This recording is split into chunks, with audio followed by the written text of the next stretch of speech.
नमस्कार साथियों, स्वागत है आप सभी का। मैं हूं अंकित अवस्थी। डोनाल्ड ट्रंप के साथ यार लोगों ने शादी में रूसे हुए फूफा वाला हाल कर दिया है। बेचारे नाराज थे कि हम साउथ अफ्रीका नहीं जाएंगे जी20 में शामिल होने के लिए। इन्हें लगा ब्याह टल जाएगा, लेकिन नहीं टला भाई साहब। उनके बिना भी जी20 की बैठक हो गई। आपको याद होगा दुनिया में इन दिनों इनको छोड़कर यानी अमेरिका को छोड़कर के, असल में ट्रंप जो है वो खुद को अमेरिका मानते हैं ना, तो अमेरिका को छोड़कर ही बात की जाए, अदरवाइज तो इतनी बेइज्जती नहीं करता कोई अमेरिका की। लेकिन अब ट्रंप रिप्रेजेंट कर रहे हैं कि मैं ही अमेरिका हूं। तो ऐसे में फिलहाल के लिए वो तस्वीरें आपको पुरानी वाली याद आई होंगी, जिस समय पहले ये 3 लोग मिले थे, जब बैठक के अंदर इन्होंने बुलाया था चाइना वालों ने इंडिया की तरफ से, जब हम गए थे, है ना? तो वो बैठक आपको याद होगी जिसमें पुतिन भी थे, ट्रंप भी, शी जिनपिंग भी थे, मोदी जी भी थे। एक तस्वीर आपको याद होगी जब एक बैठक के अंदर सब लोग चाइना के अंदर मुलाकात किए थे। उसके बाद में ये भाई साहब बोले थे कि हमने चाइना के सामने भारत और चीन को खो दिया है, भारत और रूस को खो दिया है। ट्रंप ने इसी तरह के एक और पब्लिक इवेंट की हाल ही में बायकॉट कर दी, और वो पब्लिक इवेंट था जी20 की बैठक। जैसा कि आपको याद होगा, अपने देश में भी जी20 की बैठक जब हुई थी, तब बाइडेन देश में आए थे। दुनिया भर के राष्ट्राध्यक्ष भारत पहुंचे थे, लेकिन उनकी उस समय की नाराजगी थी बाइडेन की कि भाई पुतिन नहीं आने चाहिए, क्योंकि यूक्रेन के साथ झगड़ा करके बैठे हैं। उनको बुला लोगे तो यार हमारी बेइज्जती हो जाएगी। तो इस चक्कर में बाइडेन आए थे और पुतिन की जगह हमने उनके विदेश मंत्री सर्गेई लैवरोव को बुलाया था। इस बार ट्रंप हैं, और ट्रंप ने इस बार कहा कि मैं साउथ अफ्रीका में जो जी20 बैठक हो रही है ना, मैं उसमें नहीं जाऊंगा। तो आपके सामने ये जो तस्वीर दिख रही है ना जी20 बैठक की होते हुए, इन भाई साहब ने ये कहा था कि मैं जी20 में पार्टिसिपेट ही नहीं करूंगा। एक बात तो ये होती है कि साहब पुतिन साहब तो उस समय आ नहीं पाए थे, सैंक्शंस लगे हुए थे। डर था कि ये सब लोग बिरत जाएंगे, इसलिए उनको नहीं बुलाया गया था। ये खुद से ही मना कर दिया, मैं नहीं आऊंगा। अब ये खुद से मना कर दिया तो होता ही है ना कि यार बॉस टाइप का जो आदमी वो मना कर दिया, अमेरिका लीडर है, वर्ल्ड पावर है, मना कर दिया कि हम नहीं आ रहे हैं। तो अब इनके पीछे छोटे भैया भी तो होंगे ना, बहुत सारे चुन्नू मुन्नू टाइप के, वो भी कहेंगे सर नहीं आ रहे तो हम भी नहीं आएंगे टाइप से। जैसे आपको यदि याद हो, तो भारत ने जब सार्क की बैठक का बायकॉट किया था, साउथ एसोसिएशन का जो बैठक थी, जिसमें हम पाकिस्तान के साथ बैठा करते थे, हमने उसका बायकॉट किया तो अफगानिस्तान ने भी किनारा कर लिया, और वो सार्क ही खत्म हो गया पाकिस्तान के चलते, नहीं करेंगे बात, तक जाओ। तो कुल मिलाकर के जी20 के समय पर इनने कुछ वैसा ही रूप दिखाया कि मैं जी20 की बैठक में नहीं आऊंगा, मैं बायकॉट करता हूं। बोले क्यों? बोले इसलिए क्योंकि साउथ अफ्रीका में हो रही है और साउथ अफ्रीका वाले हमसे गलत बर्ताव करते हैं। अच्छा, ट्रंप से क्या गलत बर्ताव करते हैं? आपको याद होगा ना, मैंने इलॉन मस्क की कहानी बताई थी कि इलॉन मस्क साउथ अफ्रीका से ही आते हैं और अंग्रेज आदमी हैं, तो असल मायने में गोरे हैं। आप ऐसे समझिए कि साउथ अफ्रीका का जो असली कलेश है वो रंग भेद का है। वहां पर रंग जो है, काला रंग और गोरा रंग, ये आपस में झगड़े का बड़ा कारण है। अब इलॉन मस्क देख के ही आपको गोरे दिखते हैं, तो श्वेतों के लिए बात ट्रंप की कान भर दिए थे उन्होंने कि साहब देखो साउथ अफ्रीका में श्वेतों के साथ आजकल गलत हो रहा है। मतलब जिन अंग्रेजों ने कभी अश्वेतों के साथ बहुत बुरा किया था, आज वो ट्रंप से शरण मांग रहे हैं कि साहब हमारे साथ में बुरा हो रहा है, हमारी संपत्तियों को सिरिल रामाफोसा जो है वो छीन छीन के खा रहे हैं। हालांकि मस्क जो है उनको अमेरिका की नागरिकता मिल चुकी है, लेकिन बाकियों के लिए वो झंडा उठाए हुए थे। तो ट्रंप ने उन्हीं के कहने पर इनसे साउथ अफ्रीका से लड़ाई लड़ ली थी। बयानबाजी के अंदर आपको याद होगा, तो यही वो रामफोसा है। इन्होंने जी20 बैठक बुलाई और हम पहुंच गए उसमें। अब तो ऐसा हो गया कि जहां ट्रंप आ रहे हैं वहां हम नहीं हो रहे, जहां हम हो रहे हैं वहां ट्रंप नहीं हो रहे। तो यहां पर आप तस्वीरें देख रहे हैं, 3 उन लोगों की, ये बिल्कुल वैसी ही तस्वीर है जैसे शी जिनपिंग, पुतिन और पीएम मोदी की थी। यहां पर पीएम मोदी जिन 2 लोगों के साथ दिखाई दे रहे हैं वो एकदम, मतलब एकदम अखंड विरोधी ट्रंप के हो रखे हैं। एक तरफ सिरिल रामफोसा है, दूसरी तरफ लूला है ब्राजील वाले, जो खुलेआम ट्रंप को बहुत बुरा-बुरा कह चुके हैं। तो एक तरीके से अब ये साफ पता चल रहा है कि ट्रंप के विरोधी खेमे में लोग तिकड़ियों में आपस में मिल रहे हैं। और ये जो तिकड़ियां हैं, ये तस्वीरें बन जा रही हैं। साउथ अफ्रीका, ब्राजील और प्रधानमंत्री भारत के, ये सब आपस में बैठ करके बिल्कुल उसी तरह की केमिस्ट्री साझा करते हुए दिख रहे हैं, जैसे होता नहीं बैक बिचिंग कर रहे हैं कि हम भी पीड़ित हैं यार, उससे अब क्या करें, चल बात कर लेते हैं। बिल्कुल वैसे ही एक तस्वीर बड़ी आइकॉनिक यहां पर और निकल कर आई, और वो तस्वीर थी प्रधानमंत्री नरेंद्र मोदी की मार्क कार्नी के साथ होती हुई बातचीत। ऐसे ही एंथनी अल्बनीज के साथ होती हुई पीएम ऑस्ट्रेलिया के साथ बातचीत। इसमें इंटरेस्टिंग पार्ट क्या था, कनाडा के पीएम के साथ में प्रधानमंत्री की जो बातचीत थी, वो बहुत बड़ी सुर्खी बटोर गई। क्यों? क्योंकि आपको याद होगा ना, बाइडेन के प्यादे बने हुए घूमते थे ट्रूडो, और ट्रूडो ने भारत के साथ में खूब पंगे ले लिए। ऐसा लगने लगा था कि कनाडा ना हुआ बल्कि दुनिया की वर्ल्ड पावर हो गया। आए दिन कनाडा भारत के साथ बवाल के चलते सुर्खियों में बना रहता था। मतलब ट्रंप से पहले ट्रूडो हुआ करते थे कि ट्रे नाम वालों में कोई दिक्कत है, ट्रूडो चले गए, उसके बाद ट्रंप छाए हुए हैं। तो ट्रूडो के जाने के बाद में कनाडा के अंदर जो नए प्रधानमंत्री आए हैं, उनके साथ भारत की जो ये केमिस्ट्री है, ये अखबारों ने तुरंत पकड़ ली कि अरे चलो यार, कम से कम कुछ तो बढ़िया हो रहा है। एक और इंटरेस्टिंग बात हुई, इन भाई साहब ने वो जो हथौड़ा है ना, वो हथौड़ा पकड़ाना था, वो नहीं पकड़ाया। किसको नहीं पकड़ाया? असल मायने में क्या, जी20 की अगले साल जो बैठक है वो अमेरिका के अंदर मियामी के अंदर है। वहां पर ट्रंप अध्यक्षता करेंगे, और ट्रंप ने इसकी, होता यह कि ये जो घंटा सा है ना, ये जो हथौड़ा सा है, इस हथौड़े को लेना होता है जी20 के प्रेसिडेंसी से अगले प्रेसिडेंट को ट्रांसफर करना होता है। अमेरिका की तरफ से कोई नहीं आया तो ये हथौड़ा खाली रह गया। तो आज कहानियाँ खूब सारी हैं, एक-एक करके सिलसिलेवार तरीके से सुना देते हैं आपको। आइए शुरू करते हैं। तो आपके सामने प्रधानमंत्री नरेंद्र मोदी की यात्रा है सबसे पहले और सबसे पहली बात जी20 से रुख करते हुए आगे बढ़ते हैं। जी20 असल मायने में दुनिया की 85% जीडीपी को कंट्रोल करने वाले 20 देशों का एक समूह है और उसके अंदर अर्जेंटीना, ऑस्ट्रेलिया, ब्राज़ील अल्फ़ाबेटिकली बता रहा हूँ। Brazil, Canada, China, France, Germany, India, Indonesia, Italy ये सारे देश शामिल हैं, ठीक है?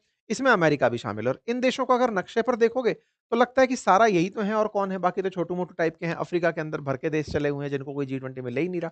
क्यों? क्योंकि यहाँ पर खेला किस बात का है 85% जीडीपी का है। हालाँकि 2 तिहाई पॉपुलेशन भी यही लोग रखते हैं। तो ये जो 85% जीडीपी रखने वाले देश हैं, इनकी बैठक को जी20 कहा जाता है। देखो, यहाँ पर कुछ इस तरह से है पावर्स की बैठने की बातें हैं। जैसे जी8 कहा गया जब 8 सबसे पावरफुल जी20 में से भी 8 पावरफुल देश बैठना शुरू हुए। जब उसमें से रूस को निकाल दिया गया तो सबसे पावरफुल को जी7 नाम दिया गया था। जी7 हुआ, जी8 हुआ, जी8 के बाद जी20 जिसके अंदर 20 दुनिया की पावरफुल देश बैठ जाएँ और आपको याद होगा ट्रंप ने एक बार इस बार एक नया टर्म यूज़ किया था दैट इज़ जी2। जी2 में अमेरिका और चाइना दोनों को कंबाइंड करके उन्होंने यूज़ किया था कि जी2 देश मिल रहे हैं आपस में जब अभी शी जिनपिंग से जब उनकी मुलाकात हुई थी, है ना? तो आप याद करिए इंडोनेशिया की जी20 बैठक आपको याद होगी बाइडेन वाले कालखंड की, जब यूक्रेन की तरफ से बुलाया गया था ज़ेलेंस्की को कि हम आएँगे और बोलेंगे। भारत ने मना किया था हम ज़ेलेंस्की को नहीं बुलाएँगे। इस कारण से हमने पुतिन को भी नहीं बुलाया था। ज़ेलेंस्की को इनवाइट करने के लिए बहुत प्रेशर था हमारे ऊपर अमेरिका की तरफ से कि उसको बोलने के लिए बुलवाओ। फिर ब्राज़ील में हुई, ब्राज़ील के अंदर भी मतलब काफ़ी नानुकुर हुई लेकिन ब्राज़ील हमसे लेकर के वो गया था मतलब अपना जी20 की प्रेसिडेंसी का हथौड़ा लेके गया था। अब ब्राज़ील के बाद साउथ अफ्रीका में बैठक थी ये 2025 वाली। जनरली नवंबर-दिसंबर में ही ये जी20 की बैठक होती है हर साल, जहाँ वर्ल्ड के ये टॉप इकोनॉमीज़ के, टॉप पावरफुल कंट्रीज़ के लीडर्स आपस में मुलाकात करते हैं। इस बात का उद्देश्य था सॉलिडेरिटी, इक्वालिटी और सस्टेनेबिलिटी इसके लिए इस बार की मीटिंग थी। एजेंडा रखा गया था गरीबी, बेरोज़गारी से मिटने का, आईएमएफ, वर्ल्ड बैंक जैसी संस्थाओं में सुधार का, ये कुछ कॉमन मुद्दे रखते हैं दुनिया के लिए जो ज़रूरी है, जैसे पर्यावरण से संबंधित, यूएन के 2030 के एजेंडे से संबंधित, अफ्रीकी देशों की डिजिटल ट्रांसफॉर्मेशन कैसे लेकर आएँ, सस्टेनेबल एग्रीकल्चर और पोषण कैसे लेके आएँ, इन मुद्दों को लेकर के इस बार की जी20 की बैठक हो रही थी, ठीक है? प्रधानमंत्री मोदी जाते हैं 21 नवंबर को तो तस्वीरें बाहर आती हैं कि साहब मैं जा रहा हूँ। प्रधानमंत्री के जाने की जो जानकारी है वो मीडिया के अंदर आती है। प्रधानमंत्री जब पहुँचते हैं सोशल मीडिया से अपडेट आता है, तस्वीरें ज़ाहिर होती हैं। तस्वीरों में प्रधानमंत्री का स्वागत होता है, रेड कार्पेट वेलकम होता है, पारंपरिक तरीके से प्रधानमंत्री का यहाँ पर अभिवादन होता है।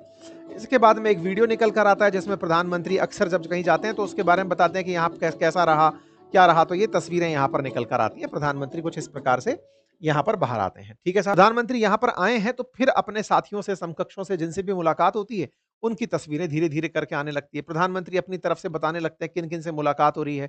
रामाफोसा के साथ में इनकी जो केमिस्ट्री है वो देखते ही बन रही है। मतलब ऐसा लग रहा है कि रामफोसा बस इन्हीं का इंतज़ार कर रहे थे और आपस में सब लोग यही कह रहे हैं कि अच्छा वो वाले फूफा जी नहीं आए क्या? बोले नहीं आए। बोले बहुत अच्छा हुआ यार, मतलब मज़ा ही आ गया यार, तुम उनके बिना भी कर लेगा यार, ये तो बहुत बड़ी बात है। ट्रम्प मना किया था ना आने के, बोले हाँ। तो बिल्कुल बड़े स्केल पर ये आयोजित किया गया और इसमें मैक्सिमम जो वर्ल्ड लीडर्स थे वो यहाँ पर पहुँचे।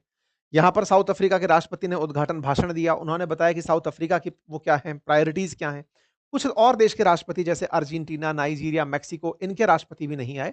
इनकी अपनी-अपनी परेशानियाँ चल रही हैं। लेकिन चीन के राष्ट्रपति और रूस के राष्ट्रपति भी यहाँ पर नहीं आए थे। अब इसको उल्टे में कह सकते हैं कि ट्रंप शायद इसलिए भी नहीं आए कि वो चीन वाले भी नहीं आ रहे हैं, रूस वाले भी नहीं आ रहे हैं, तो मैं जाकर के इस छोटे फंक्शन में क्या करूँगा?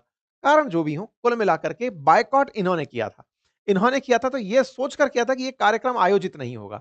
कई तो ऐसे भी हैं ना जिनकी अपनी परेशानियाँ चल रही हैं। जैसे मेक्सिको के अंदर जैन जी अपना नाटक किए पड़े हैं। नाइजीरिया के अंदर 25 लड़कियों का अपहरण हो रखा है जिसमें लास्ट मोमेंट पर उन्होंने आना कैंसल किया। अर्जेंटीना के अंदर भी बहुत सारी मतलब स्थितियाँ खराब ही चल रही हैं। कुल मिलाकर के जहाँ-जहाँ अस्थिरता है वहाँ से लोग नहीं आए और कुछ 3 बड़े लीडर्स भी यहाँ पर आकर नहीं पहुँचे। लेकिन हमारे प्रधानमंत्री पहुँचे यहाँ पे। प्रधानमंत्री ने बाकायदा यहाँ पर मंच सँभाला, बातचीत करी, 3 तरह की जो बात पेश करनी थी मोदी जी ने वो पेश करी। पारंपरिक ज्ञान के बारे में बोला, अफ्रीका को लेकर के। हमारा अफ्रीका को लेकर एक मोटिवेशन अलग भी है। जैसे ना इन सब देशों के लिए भारत बाज़ार है। अभी अमेरिका के लिए, चाइना के लिए, रशिया के लिए हम बाज़ार हैं। वो हमसे चाहते हैं कि ये सामान खरीदें, लेकिन हमने अपना बाज़ार अफ्रीका को बनाया हुआ है कि अफ्रीका वाले हमसे सामान खरीदें, हमारी कंपनियाँ वहाँ जाके निवेश करें। तो अफ्रीका, भारत और चीन के लिए आजकल एक मार्केट हो रखा है, तो हम लोग अपने लिए उसको तलाश रहे हैं, ठीक है? तो हमारे लिए वहाँ जाना बहुत ज़रूरी था और इसी वजह से हम यहाँ पर पहुँचते हैं और यहाँ पर प्रधानमंत्री मोदी के बयान होते हैं, अफ्रीका वाले बहुत खुश होते हैं। तस्वीरें बाहर निकलती हैं, प्रधानमंत्री के बयानों के सार निकल कर आते हैं कि प्रधानमंत्री ने यहाँ पर अपॉर्च्युनिटी की बात करी है, इक्विटेबल एक्सेस की बात करी है, पॉपुलेशन स्किलिंग की बात करी है, रिस्पांसिबिलिटी डिप्लॉयमेंट की बात की है। तमाम प्रकार की बातें और पोस्टर्स यहाँ से निकल कर आते हैं। जब बात दौर एआई का है तो उससे भी रिलेटेड बातें हुई ही थी। इस प्रकार से यहां पर G20 नेशंस के अंदर बातें हुई। भारत को इस तरह से दिखाया गया कि भारत यहां पर सबसे तेज ग्रोइंग कंट्री है G20 देशों में, जितने भी देश यहां पर प्रेजेंट थे। ये सारे के सारे राष्ट्र अध्यक्ष एक साथ आपको तस्वीरों में दिखाई पड़ते हैं। सबकी तस्वीरें यहां पर आपको दिखाई देती हैं। प्रधानमंत्री के साथ में तमाम लोगों की केमिस्ट्री, जापान की प्रधानमंत्री भी हैं, तो मेलोनी भी आई हुई हैं, तो मतलब यहां पर सभी लोग जो हैं आपको नजर में आते हैं। ठीक है साहब। इस प्रकार की जो यहाँ पर तस्वीरें हैं, उनमें राष्ट्राध्यक्षों के साथ प्रेज़ेंट होना, यहाँ पर एक बहुत बड़ी केमिस्ट्री निकाल कर के लाता है। और वो केमिस्ट्री इस बात की होती है कि ये जो राष्ट्राध्यक्ष यहाँ पर हैं, वो इसके बावजूद भी प्रेज़ेंट हैं, क्योंकि अ, बायकॉट किया है ट्रंप ने। ट्रंप के बायकॉट के बावजूद भी अगर आप एक जगह पर एकत्रित हो, तो वो ये दर्शाता है कि उन्हें किसी ने कंसीडर नहीं किया। जापान का होना हो या फिर क्रिस्टलिना जॉर्जिवा का यहाँ होना हो, है ना? यहाँ पर प्राइम मिनिस्टर जो डच गवर्नमेंट के हैं, उनका होना हो, जमैका का हो, ये तमाम वो लीडर्स हैं, वर्ल्ड लीडर्स हैं, जो कहीं न कहीं जैसे जर्मनी, ये सब वो देश हैं जो यूरोपियन कंट्री हैं, जिन्हें अमेरिका का पिछलग्गू माना जाता है। ये सब लोग यहाँ पर प्रेज़ेंट थे। मतलब अमेरिका के दबाव में आकर के किसी भी देश ने यहाँ आने से इनकार नहीं किया, चाहे यूके के पीएम हो, चाहे फ्रांसीसी राष्ट्रपति हो, है ना? यहाँ पर चाहे फिर प्राइम मिनिस्टर जॉर्जिया मेलोनी हो, ये सभी यहाँ पर प्रेज़ेंट हुए और बाकायदा इस कार्यक्रम में शरीक हुए। तो इससे एक बात बहुत अच्छे से निकल कर आई कि प्रधानमंत्री की मुलाकात तो यहाँ पर कॉर्नर ऑफ द G20 हो ही गई, लेकिन कहीं न कहीं ट्रंप की जो बायकॉट थी, उसे किसी का समर्थन नहीं मिला। इसलिए लोगों के बीच में ये G20 ज़्यादा सुर्खियों में आ गई, अदरवाइज़ तो G20 जब हमारे देश में थी, तो हमारा सुर्खी का कारण बनी थी। इसके साथ-साथ ही आप यहाँ पर इन 2 तीनों को साथ में देख रहे हैं। इंटरेस्टिंग पार्ट ये था कि कनाडा के पीएम के साथ भारत की बातचीत हो रही थी। एक न्यू इनिशिएटिव को शुरू किया गया, जिसका नाम रखा गया Australia Canada India technology and innovation, ACT नाम से। ये इनोवेशन जो है, वो इनोवेशन से ज़्यादा एक तरह से कहिए तो रिश्ते बहाल करने की बातें हैं। कनाडा के साथ में हमारे रिश्ते फिर से बहाल हो रहे हैं। इसीलिए ये बातें भी हेडलाइन बन कर के आई कि भई कनाडा ने भारत के साथ मिलकर के एआई और टेक्नोलॉजी पे बातचीत की है। क्योंकि ये महाशय जब थे, ये ट्रे नाम वाले जो टर-टर करते हैं, चाहे ट्रंप हो चाहे ट्रूडो, इन लोगों ने जो बातें बिगाड़ी है ना, तो कुल मिलाकर के इनकी बात के बाद में फिर से कोई नई बात थी। तो सिरिल रामफोसा का यहाँ पर प्रधानमंत्री के साथ में बड़ा धन्यवाद वाला काम भी हुआ। प्रधानमंत्री ने बाकायदा यहाँ से आने के बाद बातें भी रखी। अब इनकी बातें कर लेते हैं, इनका क्या रिएक्शन था? ये तो इसी बात पर मुँह फुलाए बैठे थे कि हम नहीं आएँगे साहब। क्यों नहीं आएँगे? इस पर मैंने आप लोगों को आज से 6 महीने पहले इसी चैनल पर आपको बताया था कि व्हाइट हाउस में जेलेंस्की 2.0 हुआ था, जब ट्रंप ने सिरिल रामफोसा को बैठ के डाँट दिया था। जब डाँट दिया था तो हमने सेशन किया था, आपको बताया था कि भई देखो कैसे-कैसे हुआ था। ये तस्वीरें आपको याद होंगी, जिसमें रामफोसा कहता है कि सर आप हवाई जहाज़ भले ही लेके बैठे हो, लेकिन कतर की तरह मेरे पास आपको हवाई जहाज़ देने के लिए नहीं है। फिर ये बोलते हैं कि तुम्हारे देश के अंदर तो अंग्रेज़ों को मारा जा रहा है, डचों को मारा जा रहा है, मतलब जो अंग्रेज़ हैं, श्वेत हैं जो हैं, उनकी संपत्तियों को लूटा जा रहा है। तो ये कहते हैं कि आपके पास गलत न्यूज़ है सर, ऐसा कुछ नहीं है। तो फिर ये टीवी चला के दिखा देते हैं, पोस्टर निकाल के दिखा देते हैं, देखो ये लोग कह रहे हैं। बोले सर कोई बात नहीं, आपको बुरा लग रहा है लगने दीजिए, मुझे फ़र्क नहीं पड़ेगा। मैं तुम्हारे साथ सैंक्शन लगा दूँ, बोले लगा दो। मैं तुम्हारे यहाँ G20 में नहीं आऊँगा, मत आओ। मैं टैरिफ लगा दूँ, बोले लगा दो। मतलब ये बिल्कुल उस तरह से कहते हैं कि और क्या बिगाड़ लोगे हमारा? इतना तो पहले बिगाड़ लिया तुम गोरों ने हमारा। भई अश्वेतों के ऊपर जो श्वेतों ने जो यातनाएँ की हैं, वो कम थोड़ी हैं। ये उसी बात पर गए, क्या बिगाड़ लोगे? ये तो बहुत कॉमन सी बात है ना, ब्लैक एंड व्हाइट के बीच का होने वाला कॉमन डिस्कशन है। तुम हमें धमकाओगे, दबाओगे, हमसे चाहोगे कि हम खड़े ना हों, हम तुम्हारे सामने ना आएँ, कोई बहुत बड़ी बात नहीं है। हमें तुम्हारे इस ह्यूमिलिएशन की आदत है। मतलब जो ट्रंप हरकत कर रहे थे, उसे पूरे वर्ल्ड ने, विशेष रूप से जो पीपल ऑफ कलर्स हैं, उन्होंने इस तरह से लिया कि ट्रंप जो तुम कर रहे हो ना, बड़ा बचकानी हरकत है यार। तुमसे मोस्ट एक्सपेक्टेड है, बस ये हो सकता है कि नए लोग जो हैं, नई जनरेशन के लोग जो हैं, वो तुम्हारे अंदर जो नस्लीय भेदभाव है, उसे अब देख पा रहे हैं। बाकी पुराने लोगों को ये किस्से से लगते हैं, मतलब नए जनरेशन को पुराने लोगों की बातें किस्से कहानी सी लगती हैं कि अरे क्या ही फ़र्क पड़ रहा है। तो बस यहाँ पर इस तरह की बात हुई।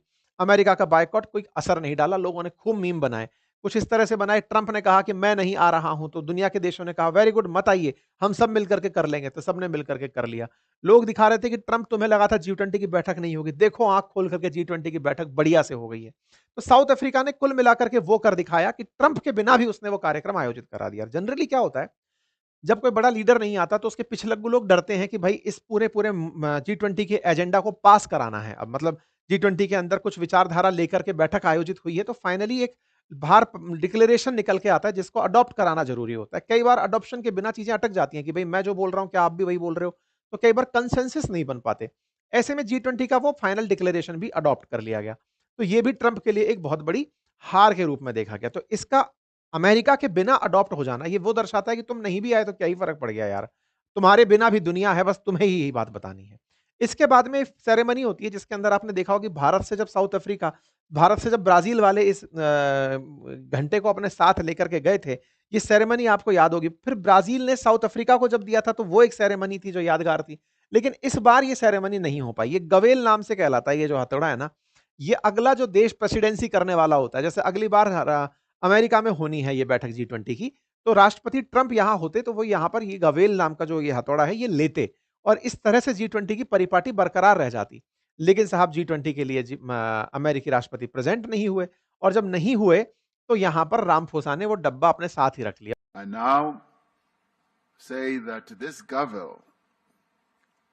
gavel of this G20 summit formally closes this summit and now moves on to the next president of the G20, which is the United States, where we shall see each other again next year. The summit is therefore closed.